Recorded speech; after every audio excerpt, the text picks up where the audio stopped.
வணக்கம் குழந்தைகளா. கலை ஆண்டியோட கதை கதையாம் காரணமாம் நிகழ்ச்சிக்கு அனைவரையும் வரவேற்கிறேன். வணக்கம். எல்லாரும் சாப்பிட்டீங்களா? என்ன குடிச்சீங்க? பால் குடிச்சீங்களா? சத்து மாவு குடிச்சீங்களா? ஸ்நாக்ஸ் சாப்பிட்டீங்களா? என்ன சாப்பிட்டீங்க? எல்லாரும் நல்லா சாப்பிட்டு உட்கார்ந்துருக்கீங்களா? இன்னைக்கு கதையை ஆரம்பிக்கலாமா? இன்னைக்கு ஆன்ட்டி சொல்ல போற கதை உங்களுக்கெல்லாம் ரொம்ப பிடிச்ச ஒரு மிருகத்தோடைய கதை. என்ன மிருகம்னு யோசிச்சுட்டு இருக்கீங்களா? அந்த மிருகம் காட்டிலையும் இருக்கும், கோவில்களையும் இருக்கும். நல்ல பெரிய மிருகம். அது நல்லா அசைஞ்சு அசைஞ்சு ஆடி வரும். நம்ம அது மேல சவாரி கூட போலாம். அது என்ன மிருகம் யோசனை வந்துருச்சா? யானை. இன்னைக்கு நம்ம பார்க்க போற கதை யானைய பத்தின கதை. நிறைய பேர் சொல்றாங்க எலிபென்ட் எலிபென்ட்னு. ஆமா, இன்னைக்கு யானை பத்தின கதை பார்க்கலாமா? ஒரு பாட்டு பாடலாமா? அதுக்கு முன்னாடி எல்லாரும் சேர்ந்து பாடுங்க ஆன்ட்டி கூட.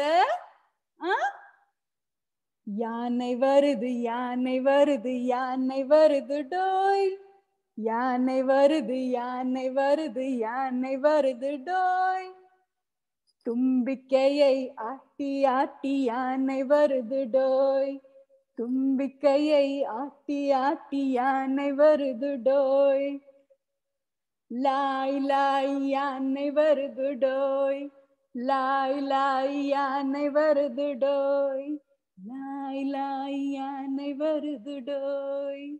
இன்னைக்கு நாம பார்க்க போற கதையின் பெயர் லாய் லாய் யானை குட்டி. இந்த புத்தகத்தை எழுதினவங்க சேகர் தத்தாரி. இதைய தமிழாக்கம் பண்ணவங்க கார்குழலி. இதை பதிப்பகம் பண்ணவங்க டியூலிகா பதிப்பகங்கள். கதைக்குள்ள போலாமா? லாய் லாய் யானை குட்டி.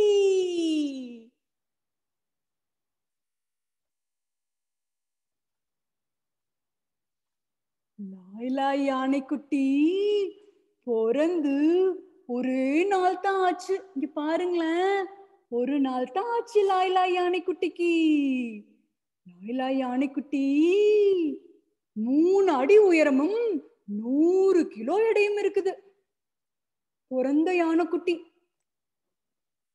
பாருங்க எப்படி இருக்கான்னு.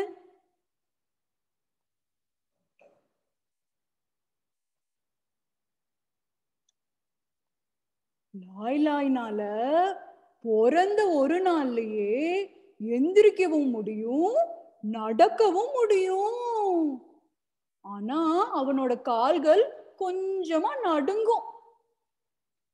ஆனாலும் அவனுக்கு விளையாட்டுத்தனம் ரொம்ப ஜாஸ்தி.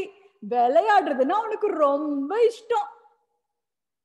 பாருங்களேன் அவன் பண்ற சேஷ்டைகளை.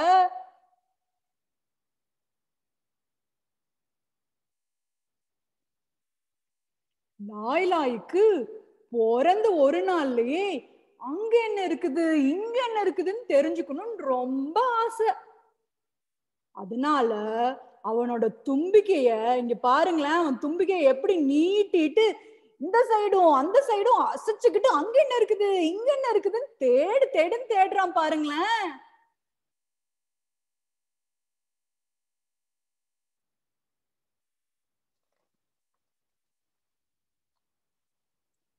லாய் லாய் எப்பவுமே நம்ம எப்படி நம்ம அம்மா கூடயே தானே இருப்போம். நம்ம அம்மா கிட்ட இருந்தா தான் நம்மளுக்கு ரொம்ப தைரியம் இல்லைங்களா? அது மாதிரி லாய் லாயும் எப்பவுமே அவங்க அம்மா கூட, அவங்க பெரியம்மா கூட, அவங்க சித்தி கூட மட்டும்தான் இருப்பான்.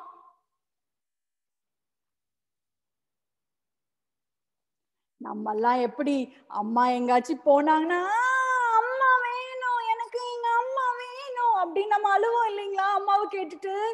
அது மாதிரி நம்ம லாய் லாயும் எப்பவுமே அவங்க அம்மாவை கேட்டுட்டு அவங்க அம்மா கூடயே தான் போவானாமே.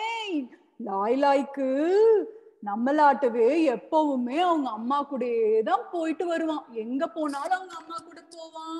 எங்க இருந்து வந்தாலும் அவங்க அம்மா கூட தான் போயிட்டு வருவான். பாருங்களேன் எப்படி போறான் அவங்க அம்மா கூட.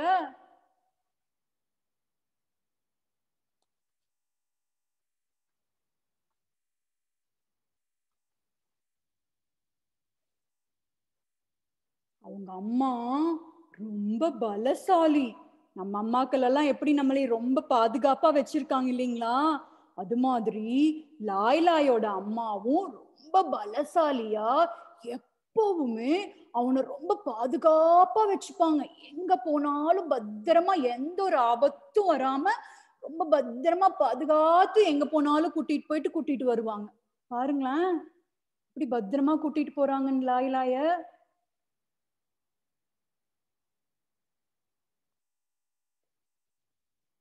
லாய்க்கு நம்ம எல்லாம் எப்படி தண்ணியில விளையாடுறதுன்னா நம்மளுக்கு ரொம்ப பிடிக்கும் இல்லைங்களா? எப்ப பார்த்தாலும் தண்ணியிலேயே தானே விளையாடுவோம் நம்ம எல்லாம்.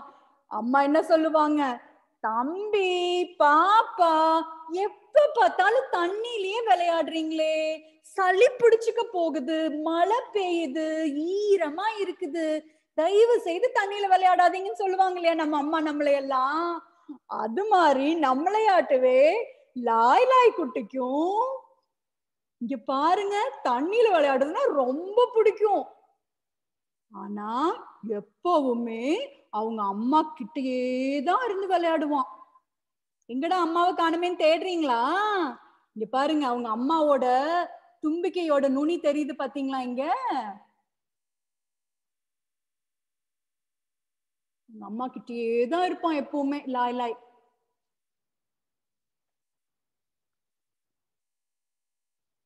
யானைகள் ரொம்ப சந்தோஷமா தண்ணியில குளிப்பாங்க. அவங்களுக்கு தண்ணியில குளிக்கிறதுனா ரொம்ப பிடிக்கும் யானைகளுக்கு. யானைகள் எப்படி குளிக்கும் தெரியுங்களா?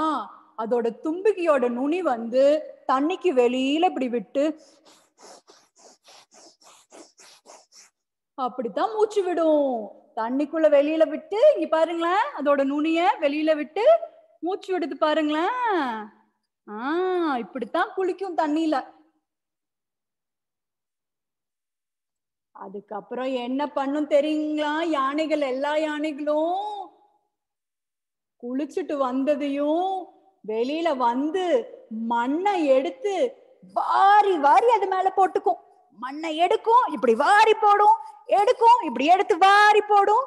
அதுதான் அதுக்கு ரொம்ப பிடிச்சமான விஷயம். என்னடா இது அழுக்கு பண்ணிக்குதே, மறுபடியும் குளிக்கிறதுக்கோன்னு யோசிக்கிறீங்களா?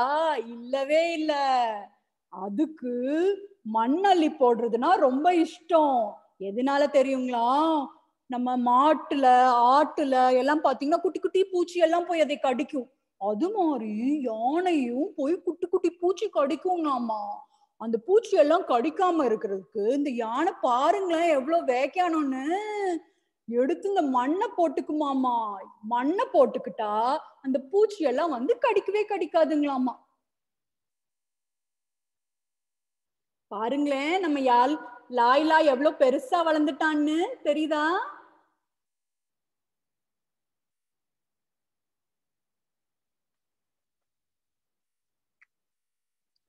காட்டுல இடி இடிக்கிறப்பவும் மழை பெய்யறப்பவும் ரொம்ப பயமா இருக்கும் இந்த யானைகளுக்கு.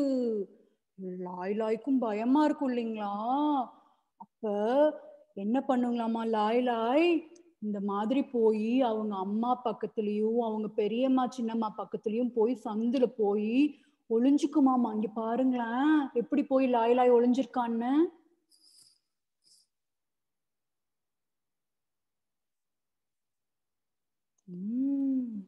எல்லாரும் நினைச்சிட்டு இருப்போம் காட்டுல ஆண் யானை தான் ரொம்ப பெருசு, அதுதான் எல்லா யானை கூட்டத்தையும் வந்து வழிநடத்தி கொண்டு போகுதுன்னு நினைச்சிட்டு இருப்போம் இல்லைங்களா? அப்படியெல்லாம் இல்லவே இல்லைங்க. ஆண் யானை எப்பவுமே தனியா தான் காட்டுக்குள்ள சுத்திட்டு இருக்குமாமா. அதுக்கும் மத்த யானைகளுக்கும் சம்பந்தமே இல்லையா. ஆண் யானை தனி காட்டு ராஜா.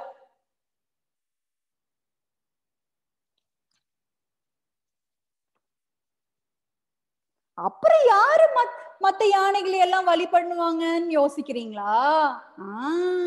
அம்மா யானை இருக்கு இல்லைங்களா, இருக்கிறதுலயே அந்த கூட்டத்துல இருக்கிற பெரிய அம்மா யானை தான் மத்த எல்லா யானைகளையும் வழி நடத்தி கூட்டிட்டு போகுமாமா. அந்த அம்மா யானை சொல்றது தான் மத்த எல்லா யானைகளும் கேட்பாங்களாம். நம்ம லாய் குட்டியும் தான், லாய் குட்டியும் அந்த பெரிய அம்மா யானை என்ன சொல்றாங்களோ அதைத்தான் கேட்பாங்களாம். யானைகளுக்கு ரொம்ப பசி எடுக்குங்களாமா, ரொம்ப தண்ணி தாகமாவும் ரொம்ப பசி எடுக்குமாமா. ஒரு பெரிய யானை ஒரு நாளைக்கு 250 கிலோ வரைக்கும் சாப்பிட முடியுங்களாமா. 250 கிலோ தண்ணி, 100ல இருந்து 200 லிட்டர் தண்ணி வரைக்கும் குடிக்க முடியுங்களாமா. அதுக்காக யானைகள் நிறைய காடு காடா சுத்துங்களாமா. பாருங்களேன், காடு காடா அதோட உணவு தேடி பயங்கரமா அலைஞ்சு போவாங்களாமா. சராசரி ஒரு நாளைக்கு 30 கிலோமீட்டர் வரைக்கும் உணவுக்காக மட்டுமே நடப்பாங்களாமா யானைகள். அப்போ அந்த காலத்துல எல்லாம் வனம் ரொம்ப பெருசா இருக்கும், காடு ரொம்ப பெருசா பயங்கர பச்சை பசேன்னு இருந்திருக்கு இந்த மாதிரி. அதனால யானைக்கு எந்த பிரச்சனையும் இருந்தது இல்லையாங்களாமா. எங்க போனாலும் உணவு கிடைக்குமாமா, பக்கம் பக்கமே உணவு கிடைச்சு சாப்பிட்டு ரொம்ப சந்தோஷமா இருந்தாங்களாமா. ஆனா இதுல வருத்தமான விஷயம் என்ன தெரியுங்களா, இப்ப நம்ம எல்லாம் சேர்ந்து அந்த காட்டை எல்லாம் பயங்கரமா அழிச்சிட்டோம். இங்க பாருங்களேன் எப்படி அழிச்சு வச்சிருக்கோம்னு. இந்த மாதிரி இருந்த காட்டை நம்ம எல்லாரும் இப்படி அழிச்சிட்டோம். அதனால பாவம் இந்த யானைகள் ரொம்ப தூரம் நடக்கணுமா அதோட உணவு தேடி. பாவம் இல்ல.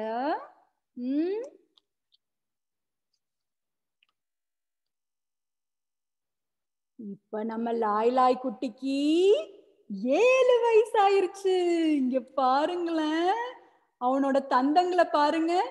7 வயசான நம்ம லாய் குட்டியோட தந்தங்கள் பாருங்க எவ்வளவு பெருசா நீளமா இருக்குன்னு.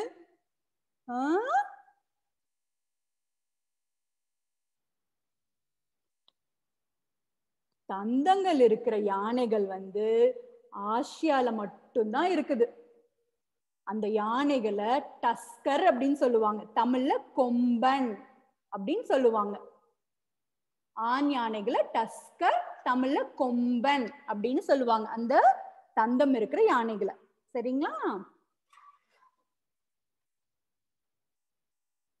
இங்க பாருங்களேன், நம்ம லாய் குட்டியும் லாய் குட்டியோட நண்பனும் ஒரே மாதிரி ஒரே நீளமான டஸ்கர் இருக்குதுப்பா, நீளமான தந்தங்கள் இருக்குது. தெரியுதுங்களா உங்களுக்கு?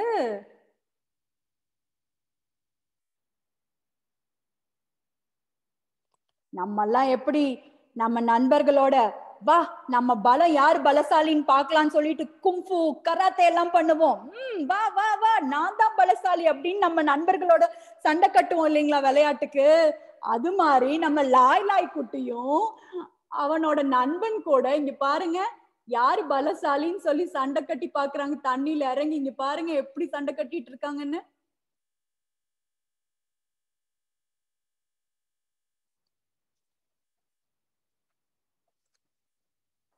நம்ம லாய் குட்டியும் இப்ப குட்டியா இருக்குது.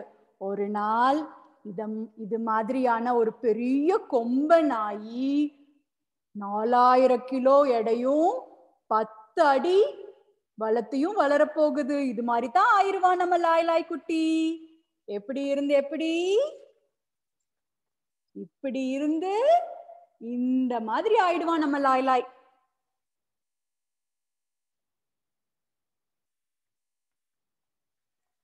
பாட்டு பாடலாங்களா? மறுபடியும் ஒண்ணு இருக்கா? யானை வருது யானை வருது யானை வருது டோய், யானை வருது யானை வருது யானை வருது டோய், தும்பிக்கையை ஆட்டி ஆட்டி யானை வருது டோய், தும்பிக்கையை ஆட்டி ஆட்டி யானை வருது டோய், யால் யால் யாய் யாய் யானை வருது டோய், லாய் லாய் யானை வருது டோய், லாய் லாய் யானை வருது டோய். பிடிச்சிருந்ததா உங்களுக்கு? கதை முடிந்து விட்டது.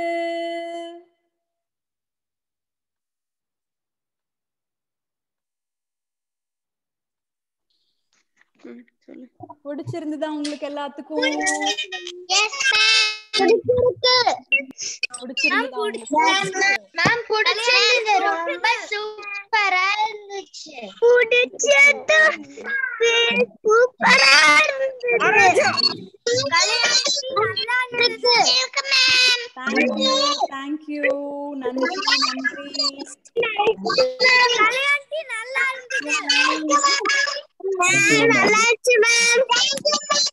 Thank you. Thank you, Chechi. Thank you, thank you, thank you. Okay, bye bye. Bye bye. Bye. Bye. Next Saturday. Bye bye.